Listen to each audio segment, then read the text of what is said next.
Media మిత్రులకు నమస్కారం. విద్యా సంవత్సరం మొన్నటి నుంచి మొదలైన క్రమంలో తెలంగాణ రాష్ట్రంలో ఎన్నడూ లేనట్టుగా కొత్త వింత వార్తలు చూస్తున్నాం మనం. లేటెస్ట్గా తెలంగాణ రాష్ట్రంలో ఉన్నటువంటి ప్రభుత్వ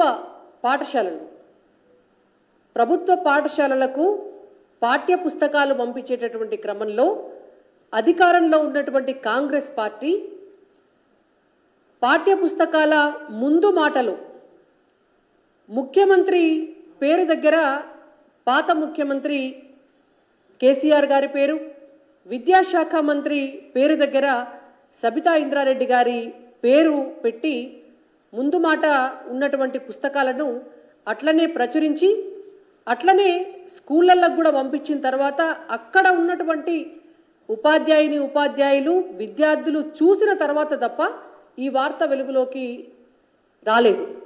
అంటే ఇంత దౌర్భాగ్యమైనటువంటి పరిస్థితి ఎందుకున్నది ఈ రాష్ట్రంలో అంటే కాంగ్రెస్ పార్టీ ఇంకా వాళ్ళు అధికారంలోకి వచ్చినాము అని వాళ్ళే నమ్ముతలేరు.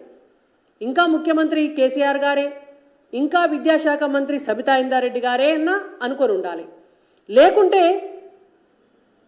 దిక్కు దివానం లేని ఒక శాఖ కింద విద్యాశాఖ ఇవాళ అట్లా ఏదో 6వ వేలు కింద పక్కన పడేసన్న ఉండాలి. ఎంత దౌర్భాగ్యమైనటువంటి పరిస్థితి అంటే ముఖ్యమంత్రి ఎవరో కూడా చూడకుండా పుస్తకాలు ప్రచురణ అయ్యి అవి డిస్ట్రిబ్యూషన్ జరుగుతున్నాయి అని అంటే పర్యవేక్షించడానికి ఒక మంత్రి లేడు తెలంగాణ రాష్ట్రంలో. తెలంగాణ రాష్ట్రంలో గనక ఒక విద్యాశాఖ మంత్రి ఉండి ఉంటే ఇవాళ ఆ మంత్రి కింద ఆ శాఖ కింద అధికారులు ఉండి ఉంటే పర్యవేక్షణ అనేటువంటిది జరిగి ఉండి ఉంటే ఇవాళ ఇటువంటి దుస్థితి రాదు. అందుకే ఇవాళ భారతీయ జనతా పార్టీ తరపున మేము తెలంగాణ ప్రజల పక్షాన, తెలంగాణలో చదువుకుంటున్నటువంటి పేద విద్యార్థుల పక్షాన, విద్యార్థుల తల్లిదండ్రుల పక్షాన కాంగ్రెస్ పార్టీని ప్రభుత్వాన్ని డిమాండ్ చేస్తున్నాం. తెలంగాణ రాష్ట్రానికి విద్యాశాఖ మంత్రి కావాలి.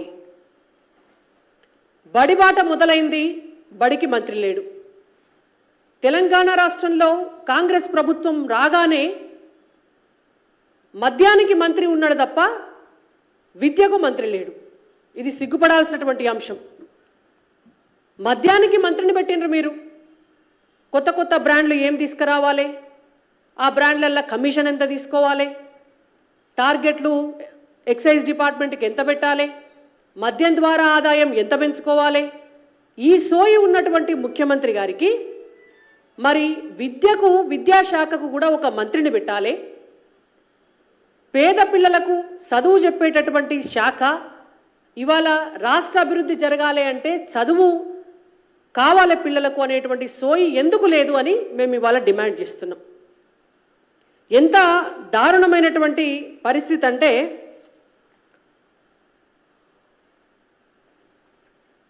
పర్యవేక్షణ లేని అనాథలాగా తెలంగాణ రాష్ట్రంలో ఇవాళ విద్యాశాఖ పరిస్థితి ఉన్నది. విద్యాశాఖ మంత్రి పోస్టు ఖాళీ. ఎన్నికల సమయంలో రేవంత్ రెడ్డి గారు పదే ఒక గాడిద గుడ్డును నెత్తి మీద పెట్టుకొని, ఒక గంప మీద గాడిద గుడ్డును పెట్టుకొని ఎన్నికల ప్రచారం చేసినాడు. ఇవాళ వాళ్ళ ప్రభుత్వంలో కూడా గదే గాడిద గుడ్డు కనిపిస్తుంది మనకు. మీకు నేను పోస్టర్ రూపంలో చూపిస్తా. తెలంగాణ రాష్ట్రానికి విద్యాశాఖ మంత్రిని ఇచ్చిందా కాంగ్రెస్ ప్రభుత్వం అంటే గాడిద గుడ్డు ఇచ్చింది. తెలంగాణ రాష్ట్రానికి విద్యాశాఖ మంత్రి లేడు. ఆ విద్యాశాఖ పరిధిలో తెలంగాణ రాష్ట్రంలో ఉన్నటువంటి దాదాపుగా స్కూల్ ఎడ్యుకేషన్లో మీకు నేను నెంబర్ కూడా చెప్తాను. స్కూల్ ఎడ్యుకేషన్ డిపార్ట్మెంట్ కింద 26,067 స్కూల్స్ ఉన్నాయి తెలంగాణ రాష్ట్రంలో. ఈ 26,000 స్కూల్స్ని జిల్లా పరిషత్తు మండల పరిషత్ కింద డివైడ్ చేస్తే మనకు పర్యవేక్షణ చేయడానికి అసలు ఈ స్కూళ్ళల్లో పిల్లలకు పాఠాలు చెప్తున్నారా చెప్తలేరా, ఉపాధ్యాయులు వెళ్తలేరా అని చూడడానికి జిల్లాలకు వారీగా డిఈఓలను పెడతారు. మనకు 33 జిల్లాలుంటే 33 జిల్లాలలో 26 జిల్లాలకు డిఈఓ పోస్టులు గాడిద గుడ్డు 0.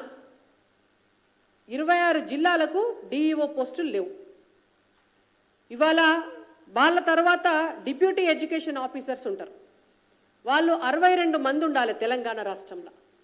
62 మందికి 58 మంది ఖాళీ, ఇంకొక 4 పోస్టులలో ఉంటే ఆ 4ని కూడా వేరే శాఖలల్లో వేరే పనులకు బదిలీ చేసినారు.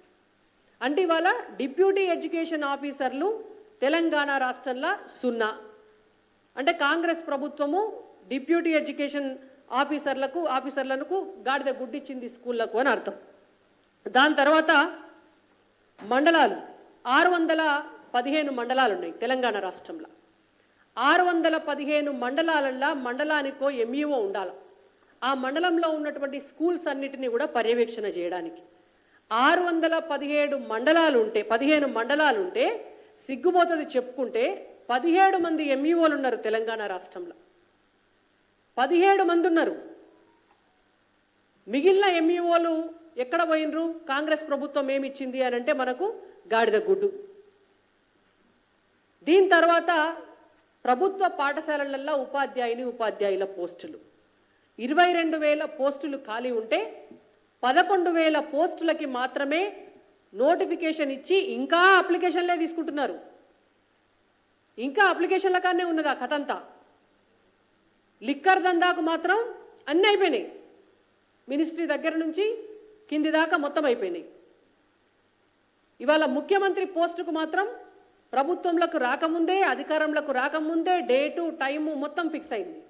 కానీ ఇవాళ బడులను బాగు చేయడం కోసము, విద్యాశాఖ మంత్రిని నియమించడం కోసము, డిఈఓలను నియమించడం కోసము, ఎంఈఓలను నియమించడం కోసము, డిప్యూటీ ఎడ్యుకేషన్ ఆఫీసర్లను నియమించడం కోసము, బళ్ళల్లా టాయిలెట్లు కడిగి ఊడ్చే స్కావెంజర్స్ను నియమించడం కోసము, పాఠాలు చెప్పే ఉపాధ్యాయులను నియమించడం కోసం మాత్రం ముఖ్యమంత్రికి ఈ రోజు వరకు కూడా టైం సరిపోతలేదు. ఇవాళ మీకు మీ కాంగ్రెస్ పార్టీల పంచాయతీలు ఉంటే ఇవాళ పేద బిడ్డలు రోడ్డు మీద పడాలనా? మీ పార్టీలో పదవుల పంచాయతీ ఉంటే మీరు మంత్రివర్గాన్ని పూర్తి చేయకపోతే దానికి ఇవాళ పేద బిడ్డలు బలి కావాలనా? ఇలా కాంగ్రెస్ పార్టీలో విద్యాశాఖను నిర్వహించేటటువంటి సామర్థ్యం ఉన్నటువంటి నాయకులు లేరనే కదా అర్థం. ముఖ్యమంత్రి ఆయన దగ్గర ఎందుకు పెట్టుకున్నాడు ఈ శాఖను? పర్యవేక్షించే సమయం లేనప్పుడు, పర్యవేక్షించే కెపాసిటీ లేనప్పుడు ఇవాళ ముఖ్యమంత్రి గారు వాళ్ళ కాంగ్రెస్ పార్టీలో ఎవరికన్నా ఒకళ్ళని చూసి ఇచ్చేది ఉండే. మీ పార్టీలో ఆ సామర్థ్యం లేదు కాబట్టే మీరు ఇప్పటి వరకు ఒక విద్యాశాఖ మంత్రిని నియమించలే. ఇవాళ మీ పార్టీల కొరత ఉండొచ్చు కానీ తెలంగాణ సమాజంలో ఉన్నతమైనటువంటి విద్యావంతులు, తెలంగాణ ఉద్యమకారులు మస్తు మంది ఉన్నారు. మీకు చేతగాకపోతే మేము ఒక లిస్టు రాసిస్తాం. ఎవరినన్నా ఒకరిని విద్యాశాఖ మంత్రిని చేయండి. 6 నెలల్లో వాళ్ళను ఎమ్మెల్సీగా బాధ్యత ఇచ్చి వాళ్ళను అర్హులను చేయండి. మీకు చేతగాకపోతే భారతీయ జనతా పార్టీగా తెలంగాణ ప్రజల పక్షాన విద్యాశాఖ మంత్రి పోస్టుకు మేము సూచిస్తాం. కాబట్టి ఇవాళ రేవంత్ రెడ్డి గారికి మేము భారతీయ జనతా పార్టీ తరపున డిమాండ్ చేస్తున్నాం. ఎంబడే తెలంగాణ రాష్ట్రానికి విద్యాశాఖ మంత్రిని వేయడంతో పాటు నేను ఇందాక చెప్పినటువంటి లిస్ట్ అంతా కూడా ఖాళీగా ఉన్నటువంటి డిఈఓలు, ఖాళీగా ఉన్నటువంటి ఎంఈఓలు, ఖాళీగా ఉన్నటువంటి డిప్యూటీ ఎడ్యుకేషన్ ఆఫీసర్లు, ఖాళీగా ఉన్నటువంటి టీచర్లు, ఖాళీగా ఉన్నటువంటి స్కావెంజర్లు, మూతబడ్డ బళ్లను రీఓపెన్ చేయించండి. ఇవాళ కేంద్రం నుంచి వస్తున్నటువంటి డబ్బునంతా కూడా సర్వశిక్ష అభియాన్ కింద వస్తున్నటువంటి డబ్బునంతా కూడా తెలంగాణ రాష్ట్రంలో వాడండి. విద్యారంగాన్ని ఉన్నతమైనదిగా తీర్చిదిద్దేటటువంటి ఒక ప్రణాళికను సిద్ధం చేయాలి. లేకపోతే భారతీయ జనతా పార్టీ ఎట్టి పరిస్థితులలో ఊరుకోదు అని చెప్పి మిమ్మల్ని డిమాండ్ చేస్తున్నాం.